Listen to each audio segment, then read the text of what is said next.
मुख्यमंत्री जयराम ठाकुर की अध्यक्षता में प्रदेश सचिवालय में रविवार को हुई कैबिनेट बैठक में वित्तीय वर्ष 2022-23 के लिए आबकारी नीति को मंजूरी दी गई है।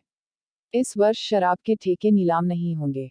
शहरी विकास मंत्री सुरेश भारद्वाज ने जानकारी देते हुए बताया कि बैठक में वित्तीय वर्ष 2022-23 में प्रदेश में शराब ठेकों के नवीनीकरण के लिए 4% नवीनीकरण शुल्क की स्वीकृति प्रदान की गई। 2022-23 के लिए 2131 करोड़ का राजस्व संग्रहण का लक्ष्य तय किया गया, जो कि वित्तीय वर्ष 2021-22 की तुलना में 264 करोड़ रुपये अधिक है। कैबिनेट ने वर्ष 2022-23 के लिए हिमाचल प्रदेश राज्य टोल नीति को भी अपनी मंजूरी दी, जिसमें राज्य में सभी टोल बाधाओं के लिए नीलामी सह निविदा की परिकल्पना की गई है। वर्ष 2021-22 के दौरान टोल राजस्व में पिछले वर्ष के राजस्व के 20% की वृद्धि दर्ज की गई है। वहीं हिमाचल प्रदेश लोक सेवा आयोग के माध्यम से नियमित आधार पर सीधी भर्ती के माध्यम से राजस्व विभाग में एक श्रेणी के तहसीलदार के 11 पदों को भरने को स्वीकृति प्रदान की गई है। पंजाब दस्तक के लिए शिमला से सुरेंद्र राणा की रिपोर्ट। माननीय मुख्यमंत्री ठाकुर जयराम जी की अध्यक्षता में संपन्न हुई। आज रविवार का दिन है और एक बहुत महत्वपूर्ण विषय पर, क्योंकि जिसमें पूरी प्रदेश की आबकारी और टोल नीति के ऊपर जो है वो मंत्रिमंडल को चर्चा करनी थी।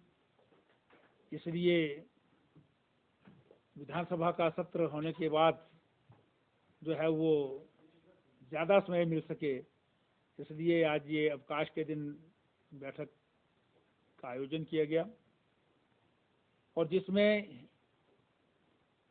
2022-23 के लिए हिमाचल प्रदेश की आबकारी नीति और टोल टैक्स की नीति जो है वो उसे स्वीकृति प्रदान की गई।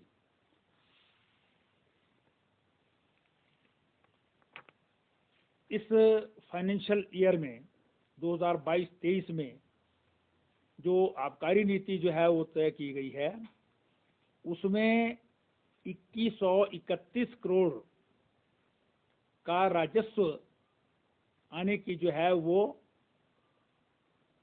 टारगेट के रूप में जो है वो तय किया गया है। ये 2021-22 की जो कलेक्शन है उससे 264 करोड़ रुपया 264 करोड़ रुपीस जो है वो अधिक है।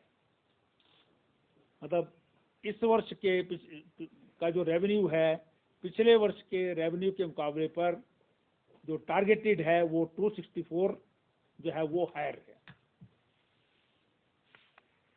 और इस आबकारी नीति में 14% की जो है ग्रोथ जो है वो एक्साइज रेवेन्यू में जो है वो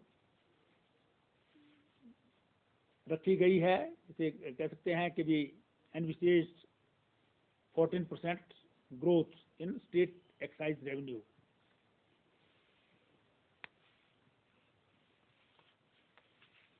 आबकारी नीति में जो 2021-22 में तय किया गया था, वेंट्स में जो है वो रिन्यूअल फीस के आधार पर जो है वो रिन्यू की जाएगी, उसी नीति को जो है वो आगे भी बरकरार रखा गया है।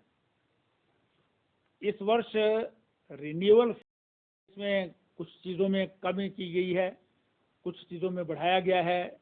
पेनल्टीज जो है वो स्ट्रिजेंट की गई हैं। उसमें जो बड़े बड़े गोदाम जो हैं वो L2, L13 में होते हैं, उसमें जो है वो लगाए जाएं, CCTV कैमरास लगाए जाएं। और फिर जो हमारे बॉटलिंग प्लांट्स हैं, डिस्टिलरीज हैं, ब्रूअरीज हैं, उन पर जो है वो अलग अलग जो है वो कुछ चीज़ों में रेवेन्यू टैक्सेस कम किए गए हैं, कुछ चीज़ों में बढ़ाया गया है।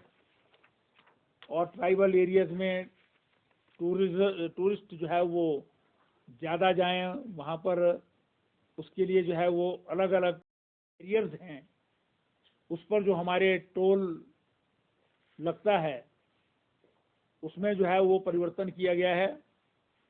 21-22 में जो रेवेन्यू में जो है वो इसमें ग्रोथ जो है वो देखी गई थी वो लगभग 20% के करीब थी।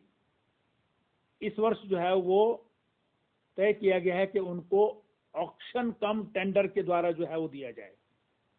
पिछली बार ये भी रिन्यूअल के द्वारा हुआ था, लेकिन ओवरऑल जो है वो इस पॉलिसी को देखने पर जो है वो मंत्रिमंडल ने ये तय किया है कि इस वर्ष जो है वो रिन्यूअल के बेस पर नहीं वरन टेंडर या ऑक्शन के आधार पर जो है वो टोल जो है वो लिया जाएगा।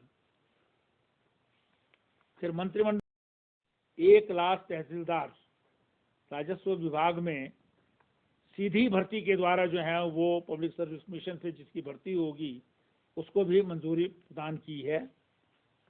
तो मुख्य रूप से जो है वो आज की ये बैठक जो है वो एक्साइज पॉलिसी को जो है वो स्वीकृति प्रदान करने के लिए जो है वो रखी गई थी। उसमें डिटेल्स जो है वो सारी जो प्रेस नोट जारी किया गया है सरकार के द्वारा उसमें डिफरेंट जो उसमें निर्णय लिए गए हैं अलग अलग विषयों पर पॉलिसी के अंदर वो प्रेस नोट में दिए गए हैं। जो मोटी मोटी बातें थी मैंने वो आपको बता दी।